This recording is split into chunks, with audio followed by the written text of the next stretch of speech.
My wife hands me adoption papers at our son's 3rd birthday party in front of 40 guests and tells me I have 1 week to sign them. The envelope is that institutional tan, the color of bureaucracy and betrayal. It feels heavier than paper should. Around us, 3-year-olds are screaming over musical chairs. Someone's aunt is cutting the cake that says, "Happy Family" in blue icing. My mother-in-law is watching me with her arms crossed, and I can tell from her expression that she already knows what's inside. "Open it," my wife says. Her name is Jennifer, but right now, standing in our backyard with that smile that doesn't reach her eyes, she feels like a stranger. Everyone's waiting. I don't want to open it here. I don't want to open it at all. But she's positioned this perfectly. 40 witnesses, mostly her family, and a 3-year-old who's currently shoving birthday cake into his face with both hands. His name is Oliver. I've changed his diapers. I've walked him through his nightmares. I've taught him to say daddy. I open the envelope. Inside isn't just paperwork. It's a DNA test. One I didn't order. What is this? My voice comes out quieter than I intend. Proof, Jennifer says, and now her voice has that edge I've been hearing more and more lately. Proof that you need to step up and be a father. Legal proof. I look down at the paper. There's a lab logo. There's Oliver's name. There's my name. And there's a number that makes my vision blur. Probability of paternity. 0.00%. The paper shakes in my hands. Around us, the party continues. Someone turns up the music. A child laughs. And my entire life becomes a lie. Let me rewind. Let me tell you how we got here. 6 months ago, Jennifer took a girls' trip to Greece. That's what she called it, a girls' trip. Her college roommate was getting divorced and needed one last adventure before 35. Jennifer had been planning it for months. She showed me the resort photos online, the infinity pools, the white buildings against that impossible blue sky. 2 weeks, she said. I know it's a long time, but I need this. I need to feel like myself again. I didn't argue. We'd been married 7 years. We'd been trying for a baby for 3 of those years. Every negative test had been another small death, another conversation about what we were doing wrong, another reason to feel like we were failing at something that should be natural. Go, I told her. Have fun. Come back glowing. She did come back glowing. I thought it was the Mediterranean sun. I was wrong. Here's what I didn't know. I was at a work conference in Chicago during the first week of her trip. I have the plane ticket to prove it. I have the hotel receipt, the conference badge with my name printed on it, the photo with my boss in front of the keynote stage. I wasn't in Greece. I couldn't have been in Greece. But Jennifer came back after 2 weeks with that glow, and 3 weeks later, she came into our bedroom holding a positive pregnancy test, crying happy tears. We did it, she whispered. We're finally pregnant. I remember holding her. I remember feeling like maybe we weren't broken after all. I remember calling my mother and hearing her voice crack with joy. My mother pulled me aside later that day. We were at her house, celebrating with champagne, sparkling cider for Jennifer. My mother walked me into the kitchen and closed the door. Son, she said carefully, the math doesn't work. You were in Chicago. We had 3 days together before she left, I said. But even as I said it, I was counting backward, counting days, counting weeks. You need to be sure, my mother said. Her voice was soft, but her eyes were hard. She'd been married to my father for 40 years before he died. She knew what loyalty looked like, and she knew what lies looked like too. I didn't listen. I didn't want to listen. The pregnancy progressed. We had ultrasound appointments. We picked out nursery colors. I painted the room myself, a soft gray blue that took 3 coats to get right.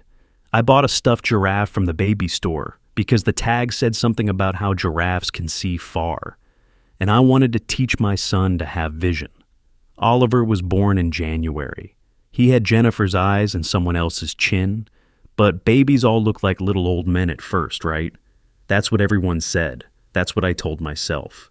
If you've ever been blindsided by someone you trusted, type, "I understand" in the comments. You're not alone. The first time I really let myself doubt was when Oliver was 2 months old. Jennifer had left her phone on the counter and it buzzed with a message. The preview showed on the screen, "Miss you already, Mommy. When can we meet again?" The contact name was just a letter. M. I didn't confront her. I didn't know what to confront her with. Maybe M was a woman. Maybe it was innocent. Maybe I was paranoid from sleep deprivation and the way Jennifer had started looking at me like I was a problem she needed to solve instead of a partner she'd chosen. But I started watching. I started noticing things, like how she still wore that turquoise wristband from the Greek resort, all-inclusive printed on cheap plastic, as she wore it for weeks after she got back, even in the shower. "It reminds me of paradise," she said when I asked about it. Paradise. That's what she called it. I started counting. I pulled out the calendar we keep on the fridge, the one where we mark everything, work trips, doctor appointments, date nights we never actually have. I marked her Greece trip in red. I marked when I was in Chicago. I marked when she told me she was pregnant. The dates didn't line up, but I still didn't do anything. Because what was I going to do? Accuse my wife of cheating? Demand a paternity test for the baby I'd already bonded with? The baby who grabbed my finger and smiled, actually smiled, when I sang to him? So I waited. I pushed it down. I changed diapers and went to work and pretended everything was fine. Until 3 months ago, when I couldn't pretend anymore. I ordered a DNA test online. The kit came in discreet packaging, 2 cotton swabs that tasted like the end of everything. One for me, one for Oliver. I did it while Jennifer was at her yoga class. I swabbed the inside of my cheek, tasting salt and fear. Then I went into Oliver's room, where he was napping, and I gently swabbed the inside of his mouth. He didn't even wake up. The kit instructions said results would take 7 to 10 business days. I mailed it on a Monday. I checked my email obsessively for 2 weeks. The results came on a Tuesday afternoon. I was at work, sitting in a meeting about quarterly projections, when my phone buzzed. The email subject line said, "Your DNA test results are ready." I excused myself, walked to the bathroom, locked myself in a stall, and opened the attachment. Probability of paternity, 0.0%. There's a certain kind of pain that doesn't feel like pain at first. It feels like nothing, like the absence of feeling, like falling into space where there's no up or down, no gravity, no ground to catch you. I sat on that toilet for 20 minutes, staring at the numbers. The report was clinical, professional. It listed genetic markers. It showed comparisons. It used words like excluded and biological impossibility. And at the bottom, in smaller print, the alleged father is excluded as the biological father of the child.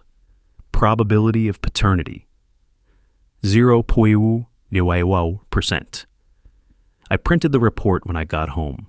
Jennifer was making dinner, pasta, Oliver's favorite. He was in his high chair, smashing peas with his fist and laughing. The kitchen smelled like garlic and basil and betrayal. "We need to talk," I said. Jennifer turned around. She was still holding the wooden spoon. There was red sauce on her shirt. She looked at my face, and I watched her expression change. She knew exactly what I was holding. "Where did you get that?" Her voice was flat. "I ordered it myself."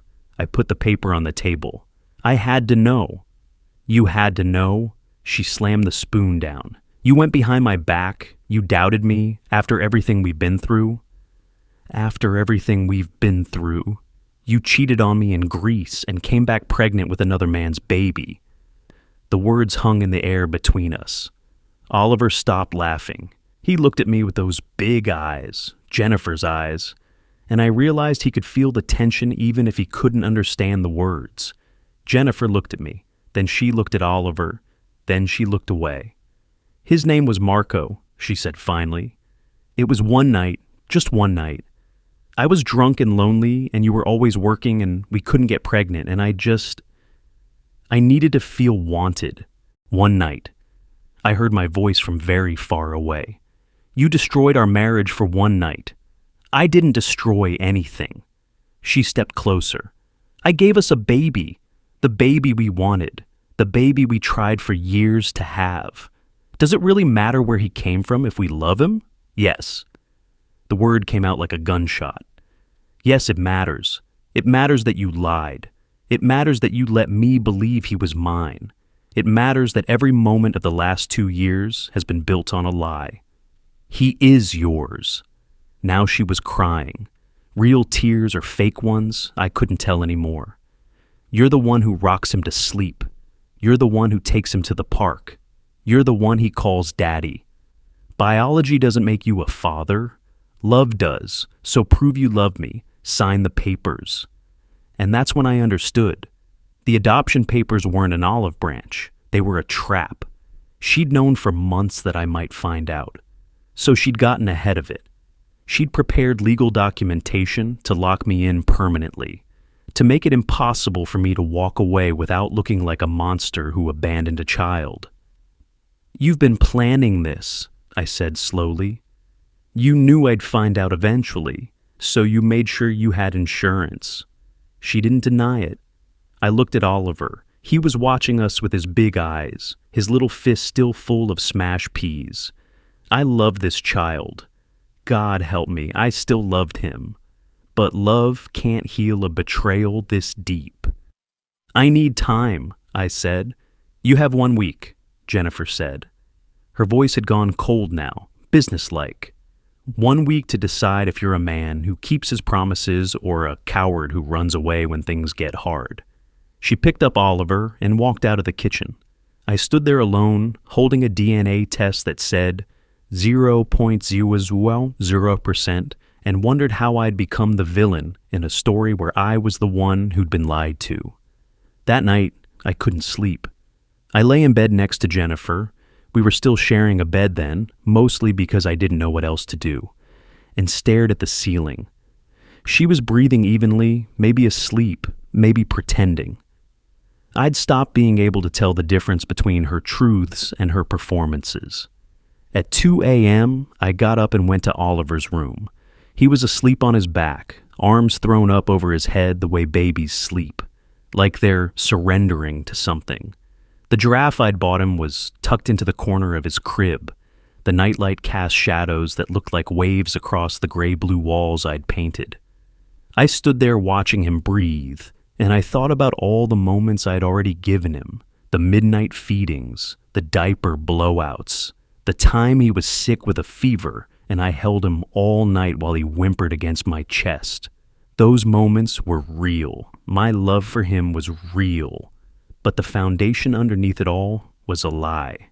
I heard my phone buzz in the bedroom. At 2 a.m., nothing good comes through. I walked back and checked it. It was my mother. Just 3 words. "Are you okay?" I wasn't okay, but I didn't know how to type that, so I just sent back, "Can't sleep." Her response came immediately. "Come for breakfast tomorrow. Alone." My mother lives 20 minutes away, in the house where I grew up. The kitchen still smells like coffee and something baking, even at 7 a.m. on a Wednesday. She was waiting for me with scrambled eggs and the kind of serious expression that meant she'd been up worrying too. "Tell me everything," she said. So I did. I told her about the DNA test, about Jennifer's confession, about the adoption papers and the ultimatum, and the feeling that I was drowning in a life that had stopped being mine. My mother listened without interrupting. When I finished, she got up and went to her bedroom. She came back with a letter, handwritten on cream stationery, the kind she keeps for important things. "I wrote this last night," she said. "After you texted. I've been afraid this was coming ever since she got back from that trip." The letter was 2 pages, written in her looping cursive, the same handwriting that had signed my permission slips, the same hand that had written, "We love you," on every birthday card. "Dear son, it started. Your father taught you loyalty. He lived it every day of our 40 years together. He was loyal to me, to you, to his word. Loyalty is one of the most important things a man can have. But loyalty to a lie is betrayal of yourself. A family built on lies was never yours to save. A wife who would trap you with another man's child doesn't deserve your loyalty. And a child who deserves a father deserves one who chose him honestly, not one who was tricked into it. I know you love Oliver. I love him too. But love without truth is just another kind of prison. Walk away, son. Not because you don't care, but because caring for yourself matters too. And when you're ready, when you've healed, you'll build the family you actually deserve, with someone who won't make you doubt your own reality. I love you. Your father would be proud of the man you're trying to be. Now be proud enough to save yourself. Mom. I read it twice. The second time, my hands were shaking so hard I almost dropped the paper. What if everyone thinks I'm a monster? I whispered. Let them think it, my mother said. The people who matter will understand, and the people who don't understand don't matter. She pulled something else from her pocket, a gold ring worn smooth by decades of wear. My father's wedding ring, the one he wore until the day he died. He wanted you to have this when you got married, she said, but Jennifer doesn't deserve to be honored with it, so I'm giving it to you now as a reminder. This ring represents promises kept, real promises. Not the kind someone forces on you when they've already broken every vow that matters. I slipped the ring onto my finger. It was heavy, the good kind of heavy, the kind you carry, not the kind that crushes you. What do I do? I asked. You get a lawyer, my mother said. You document everything, and you do not sign those papers. I hired a private investigator 3 days later. His name was Dennis, and he worked out of a small office above a dry cleaner in downtown. He had gray hair and tired eyes, and the kind of face that made you think he'd seen everything twice. When I told him my story, he didn't even blink. How far back do you want me to go? He asked. The Greece trip, I said. 6 months ago. I need to know if it was really just one night. Dennis leaned back in his chair. In my experience, it's never just one night. One night doesn't end with adoption papers. He was right. The report came back 7 days later. 47 pages. I sat in my car in a parking lot and read every single word. Phone records first. Jennifer's number, cross-referenced with an unknown contact. The PI had identified him, Marco Giannopoulos, 34, originally from Athens, currently living in Miami. Restaurant manager, married. The text started 3 days into Jennifer's Greece trip. The first one was innocent enough. Thanks for showing me the real Santorini. But by day 4, they'd escalated. By day 7, Jennifer had sent him 276 messages. I know because the PI counted them, highlighted them, printed them out in a neat spreadsheet with timestamps. 2:14 a.m., 11:47 p.m., 4:03 a.m., the hours when honest people sleep. Miss you already, Mommy. When can we meet again? You make me feel alive. Each text was a tiny bomb. Each timestamp was proof that this wasn't a drunken mistake. It was a relationship. But the worst part was the photos. The PI had tracked down Marco's social media, privacy settings loose enough that everything was visible. And there, in his Instagram feed from 6 months ago, were photos from the same resort.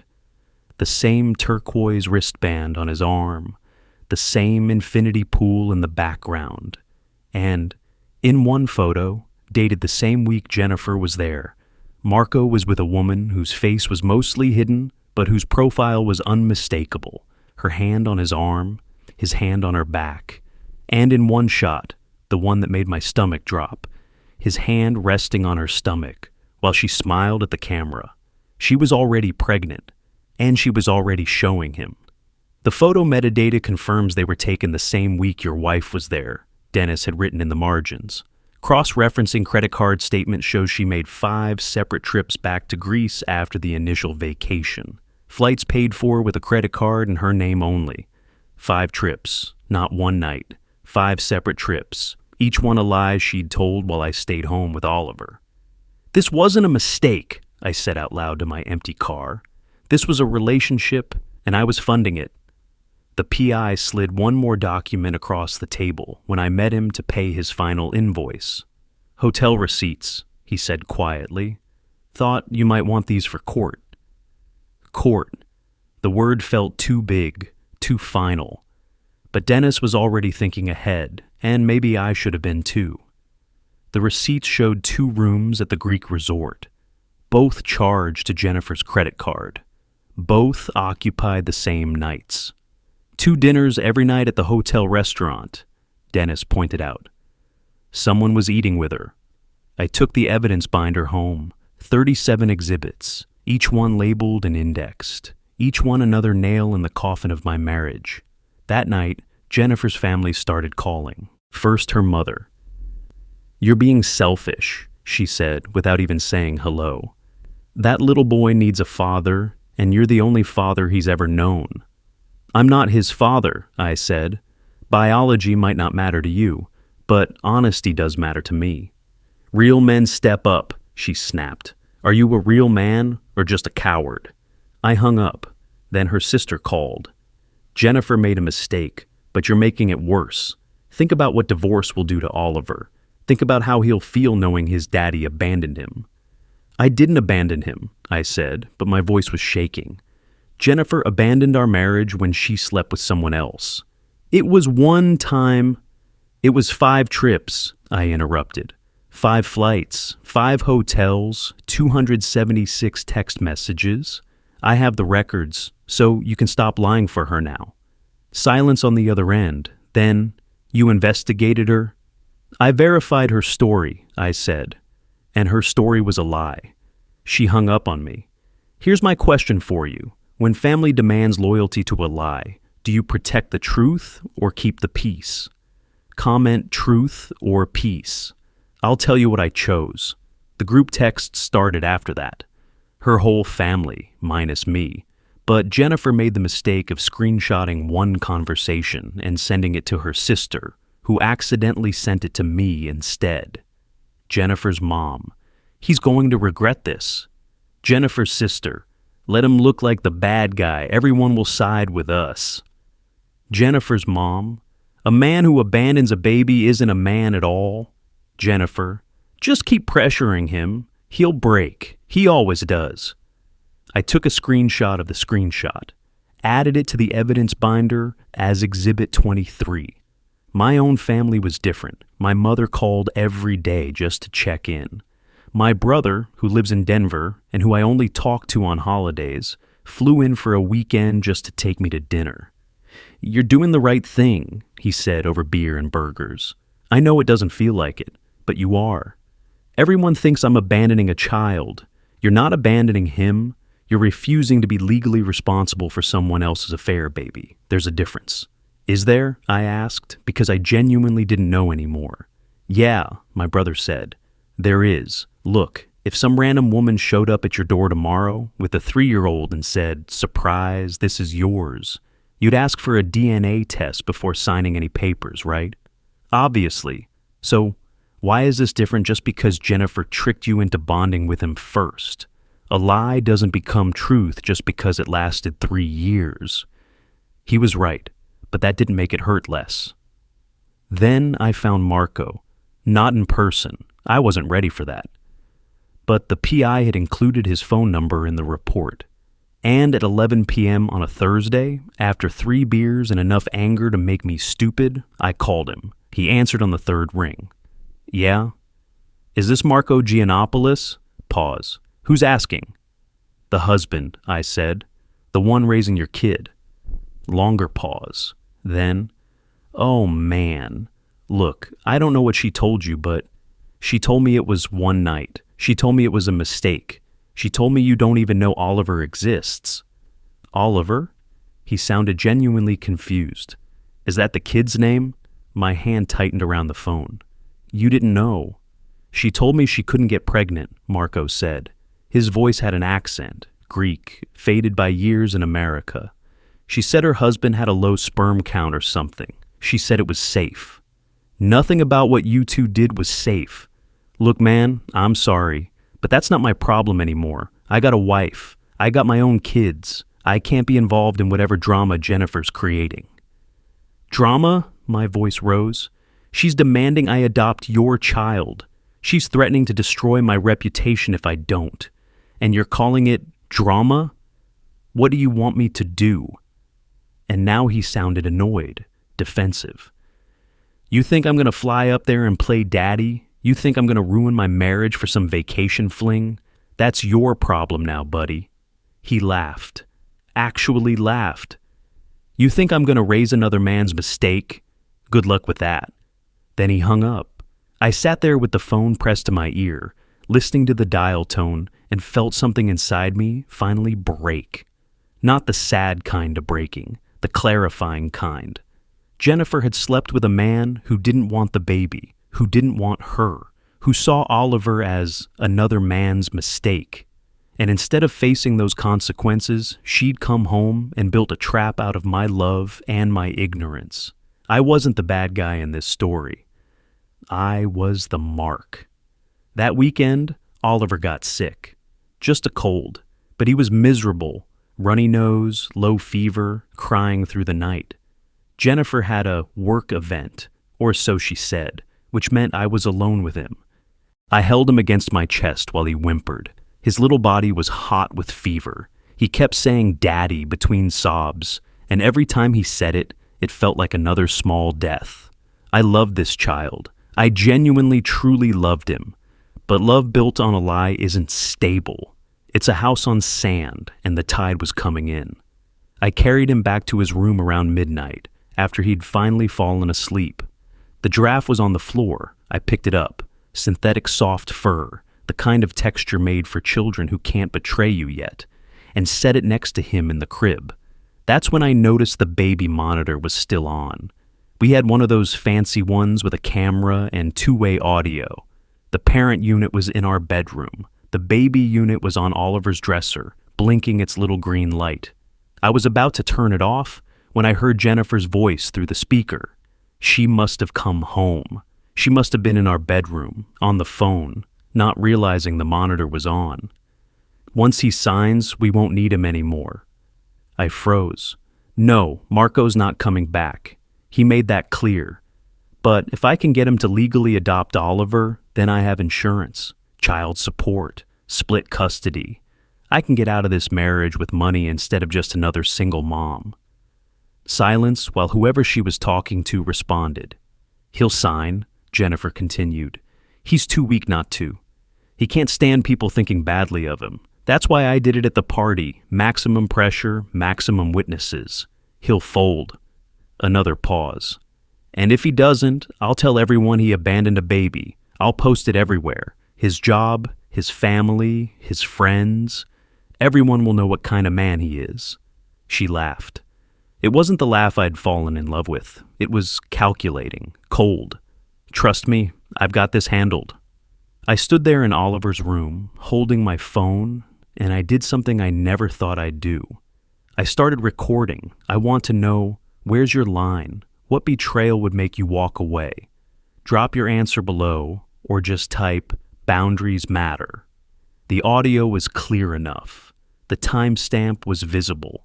And when I played it back later, in my car, in a parking lot, with my hands shaking so hard I almost dropped the phone, it was undeniable. Jennifer hadn't just cheated. She hadn't just lied. She'd weaponized my love for a child to trap me legally, financially, socially. She'd turned Oliver into bait and me into the mark, and she'd done it with such casual cruelty that she'd laughed about it to whoever she was talking to. That recording went into the evidence binder as Exhibit 31. The next morning, I called a lawyer. Her name was Patricia Torres, and she specialized in family law. Her office was downtown, all glass and steel, and the kind of furniture that said she didn't lose often. Tell me everything, she said. So I did. The whole story, start to finish. The Greece trip, the pregnancy, the DNA test, the adoption papers, the investigation, the phone call with Marco, the baby monitor recording. Patricia listened, taking notes on a yellow legal pad. When I finished, she looked up. You have an airtight case, she said.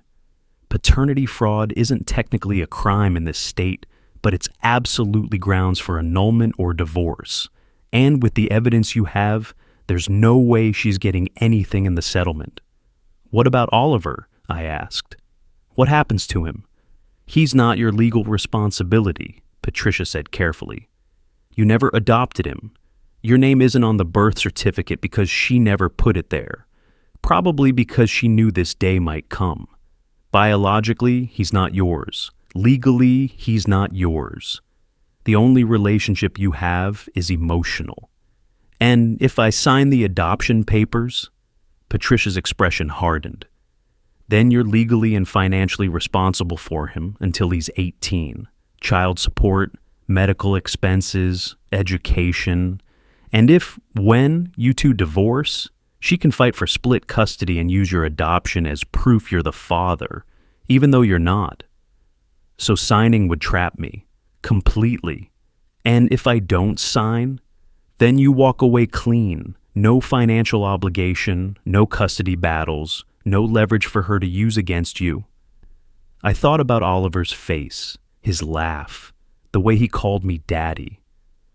It feels wrong, I said quietly. It feels wrong because you're a good person, Patricia said.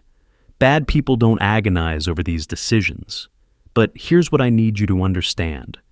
If you sign those papers, she can take everything, your house, your savings, your future kids with someone else.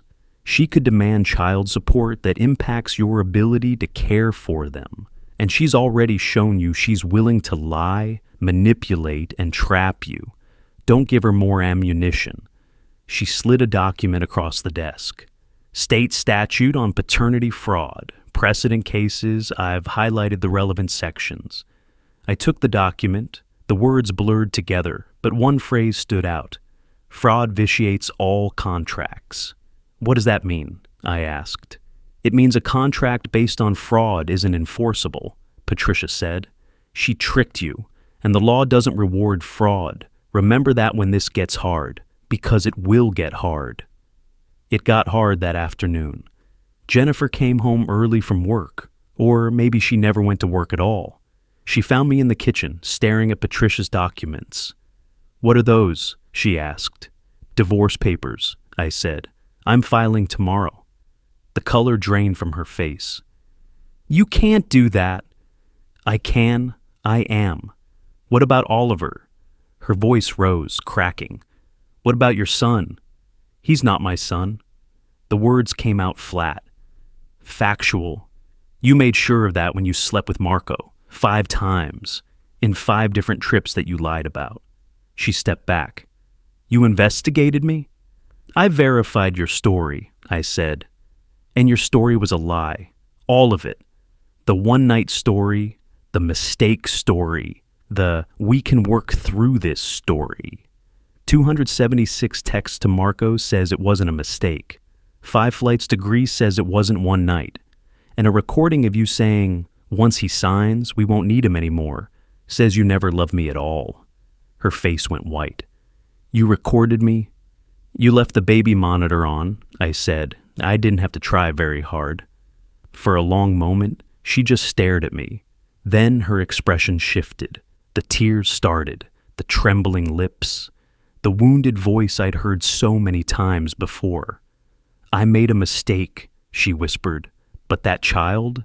He's your mistake if you abandon him now. Everyone will know. Everyone will see what kind of man you really are. And something inside me, something that had been bending and bending under the weight of her manipulation, finally snapped back straight. No, I said.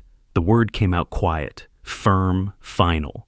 Your choices, your consequences, not mine anymore. Her face twisted. The tears stopped like someone had flipped a switch. You'll regret this, she hissed. I'll make sure everyone knows you abandoned a baby, your job, your family, your friends. I'll destroy you. You already tried, I said, but the truth protects itself, and I have 37 exhibits of truth. I walked past her, grabbed my keys, and left. I didn't go back. I moved into a furnished apartment 3 blocks from my mother's house.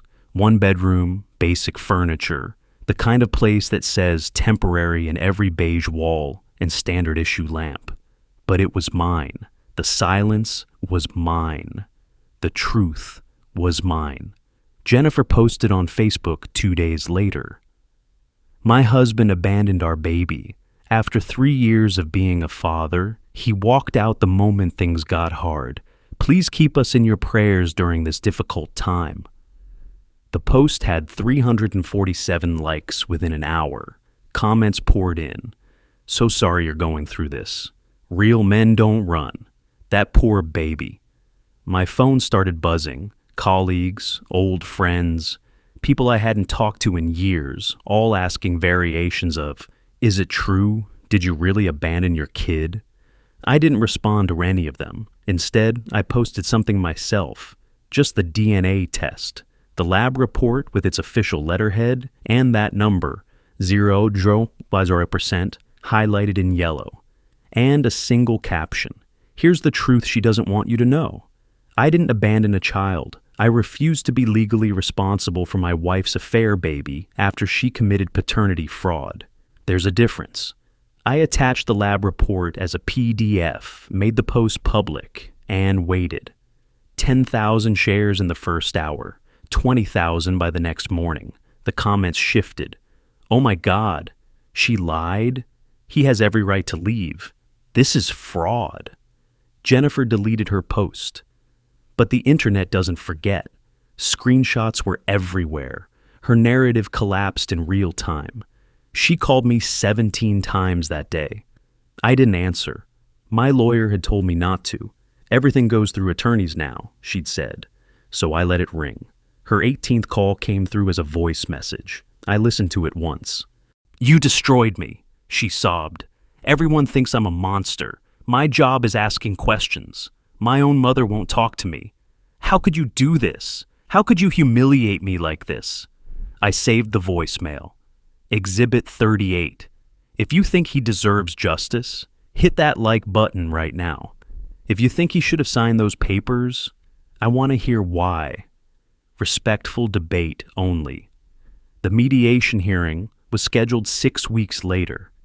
Patricia had explained how it worked.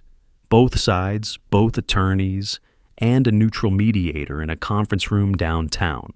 The goal was settlement, avoid court if possible, save money, save time. But Patricia had also said quietly, "Bring all your evidence. We're going to make sure she understands what she's up against." I wore a suit, my father's wedding ring on my finger.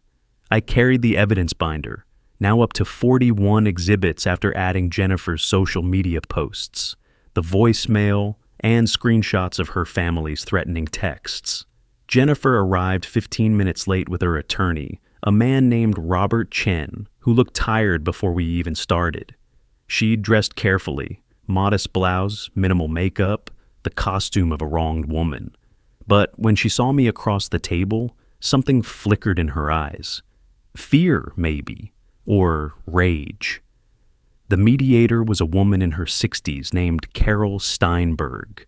She had reading glasses on a chain and the expression of someone who'd seen every lie people could tell. "Let's begin," Carol said. "We're here to discuss the dissolution of marriage between Jennifer Morrison and—" "I want to start by saying he's the one who abandoned us," Jennifer interrupted. "He walked out on a 3-year-old child who knows him as daddy. That's child abandonment." Patricia didn't even blink. "May I present Exhibit 1? She slid the DNA test across the table. Certified copy. Official lab seal. "My client never abandoned a child," Patricia said calmly.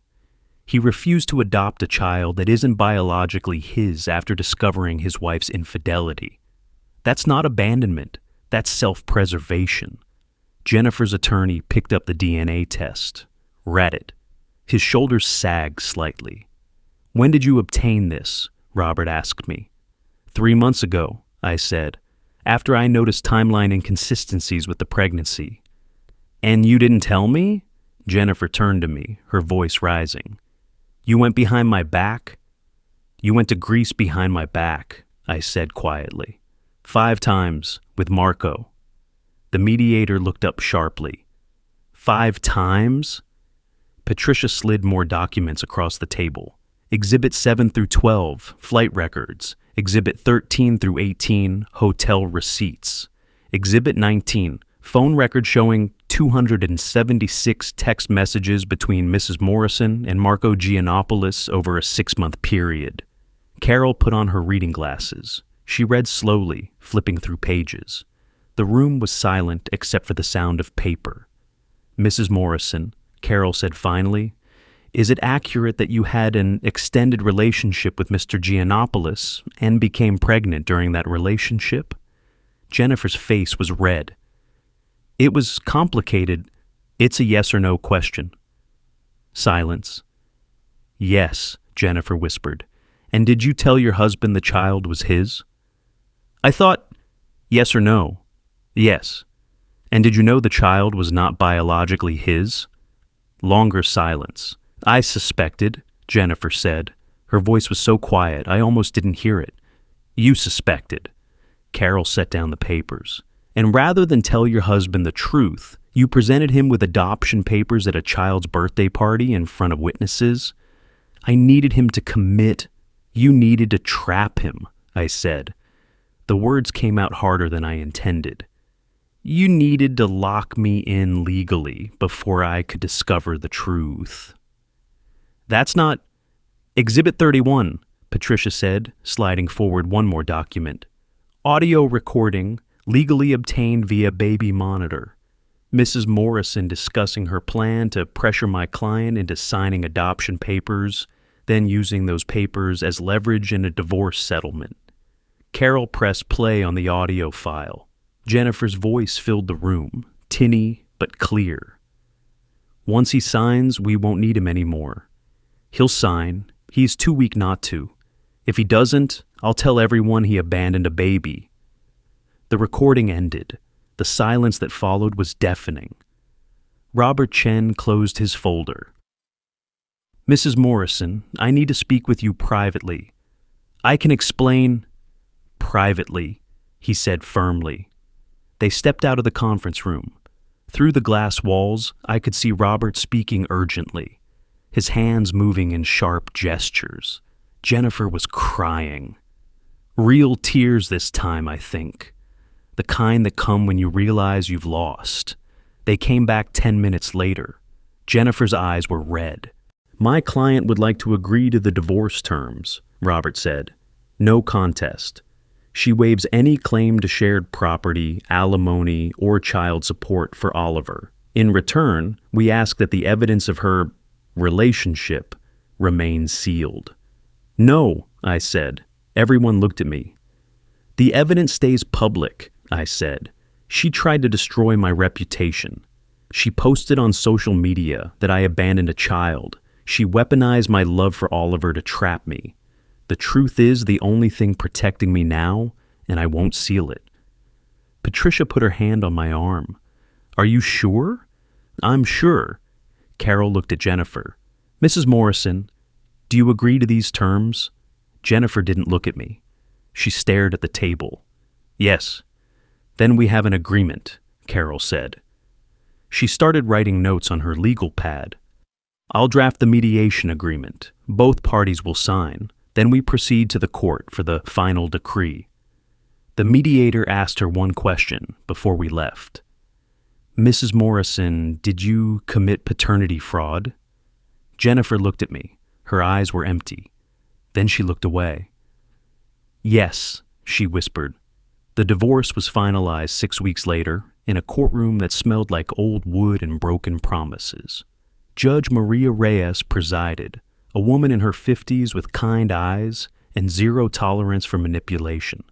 She read through the mediation agreement. She reviewed the evidence. She looked at Jennifer over her reading glasses. Mrs. Morrison, do you understand that paternity fraud, while not criminal in this state, is grounds for immediate annulment of any parental claims? Yes, Your Honor. And do you understand that your actions, lying about paternity, attempting to coerce adoption, and planning to use those adoption papers as leverage, constitute fraud? Yes, Your Honor. Judge Reyes turned to me. Mr. Morrison, you understand that by declining to adopt the minor child, you have no legal or financial responsibility toward him? I understand. And you're certain this is what you want? I thought about Oliver, about the nursery I'd painted, about the stuffed giraffe, about midnight feedings and birthday parties and the word daddy that still echoed in my chest like an old wound. I'm certain, I said, not because I don't care about him, but because my care can't be built on someone else's lie. The judge nodded slowly. This court finds in favor of the respondent. Mrs. Morrison's petition for adoption is denied. The marriage is dissolved. Assets are divided per the mediation agreement.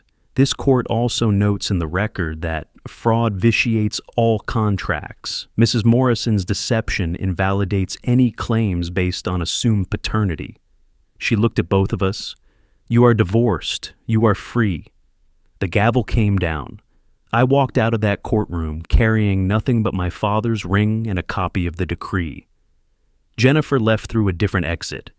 I never saw her face again. 2 years later, I'm sitting in my new apartment, not the temporary one, the real one I bought 6 months ago. It's small, but it's mine. High ceilings, good light, a balcony where I drink coffee every morning and watch the sun come up over the city. I'm not the same person who walked into that birthday party 3 years ago. That man was afraid of disappointing people, afraid of being judged, afraid to say no when someone demanded pieces of him he didn't want to give. This version of me has boundaries, clear ones, the kind that don't apologize for existing. My mother comes over every Sunday. We cook dinner together, and she tells me stories about my father, stories I've heard before but need to hear again. Reminders that good men exist, that promises kept matter, that integrity isn't about never falling. It's about what you do when you get back up. I'm dating someone now. Her name is Sarah. She's a teacher. She has a laugh that sounds like sunlight feels. And when I told her my story, the whole story, every ugly piece, she didn't run. She looked at me and said, "Thank you for choosing yourself. Not everyone is brave enough to do that. We're taking it slow. No rush, no pressure. Just two people building something on a foundation of truth instead of convenient fictions." I found out through mutual acquaintances that Jennifer moved to another state. Oliver is with her. Marco never came back. Of course he didn't. Last I heard, she's telling people she's a widow. Easier than explaining the truth, I guess. I wonder about Oliver sometimes. I hope he's okay. I hope he grows up knowing that love should be honest, that promises should be kept, that boundaries aren't betrayal, they're self-respect. And I hope that someday, when he's old enough to understand, someone tells him this truth. I didn't abandon him. I refused to be trapped by his mother's lies. There's a difference. Last week, I did something I've been thinking about for months. I went to a children's charity downtown, the kind that provides toys and supplies to kids in foster care.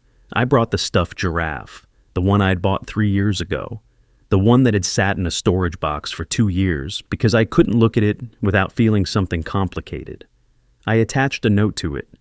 May this child see clearly what I couldn't, with love, from someone who learned the hard way. The volunteer who took it smiled. Someone's going to treasure this. I hope so. I hope some kid who needs a little magic gets that giraffe and never knows about the pain that came with it. I hope it just becomes a toy, a comfort, a friend. That's what healing looks like, I think. Taking the broken pieces and making something useful for someone else. I still have my father's wedding ring. I wear it sometimes when I need the reminder, but I'm not saving it for the past anymore. I'm saving it for the future, someday. Maybe with Sarah, maybe with someone I haven't met yet. I'll give this ring to someone who deserves it. Someone who understands that promises are sacred, that truth matters, that love shouldn't cost you your dignity. And when I do, I'll tell them the story. Not to traumatize them, but to explain why I value honesty the way I do. Why I won't tolerate lies, even small ones. Why I believe that real love starts with real truth. Because I learned something in those 3 years of marriage and that 1 year of hell. Loyalty to a lie is betrayal of yourself. But loyalty to the truth, that's the kind of loyalty that builds something lasting. I started keeping a journal after the divorce. My therapist suggested it, a way to process everything, to track my healing, to remind myself on hard days that I am making progress. I wrote an entry this morning that I want to share. 2 years ago, I thought my life was ending. My marriage was a lie. My family was a fraud. The child I loved wasn't mine. And I felt like I was drowning in shame that wasn't even mine to carry. But here's what I know now. I didn't lose a family that day. I escaped a prison made of lies and manipulation and the kind of love that demands you set yourself on fire to keep someone else warm. Walking away wasn't easy. It was the hardest thing I've ever done. But it was also the most honest thing. And honesty, real, uncomfortable, boundary-setting honesty, saved my life. I'm not bitter anymore. I'm not angry. I'm just free. Free to build a life on my terms. Free to love people who love me back honestly. Free to say no without guilt. Free to say yes without fear. And that freedom, it's worth every judgment, every lost friendship, every family member who thought I should have stepped up. Because stepping up for a lie is still stepping down from yourself. I closed the journal, took a sip of coffee, watched the sun finish rising. My phone buzzed. A text from Sarah. "Still on for dinner tonight? I'm making that pasta you liked." I smiled, typed back, "Wouldn't miss it." This is what the other side looks like. The side you get to when you choose truth over comfort, when you choose boundaries over approval, when you choose yourself without apology. It's quieter than I expected, calmer, the kind of peace that doesn't need to announce itself because it's not performing for anyone. My mother was right. A family built on lies was never mine to save. But the family I'm building now, the one made of people who choose me because of who I am, not because of what I can give them, that's the one worth everything. I want to leave you with this. If you've ever had to say no to family, no to pressure, no to a lie disguised as love, if you've ever walked away from something everyone said you should keep just because keeping it meant losing yourself, if you've ever chosen truth over peace, boundaries over approval, honesty over comfort, you're not alone. And you're not wrong. Love shouldn't cost you your truth. And the truth, it set me free. This story ended with freedom, but it started with one word: no. If this video helped you feel less alone, if it gave you permission to set a boundary you've been afraid to set, share your found family story below. Who chose you when they didn't have to? Who loved you because of the truth, not despite it? Let's build that community together, because we all deserve families that don't cost us ourselves.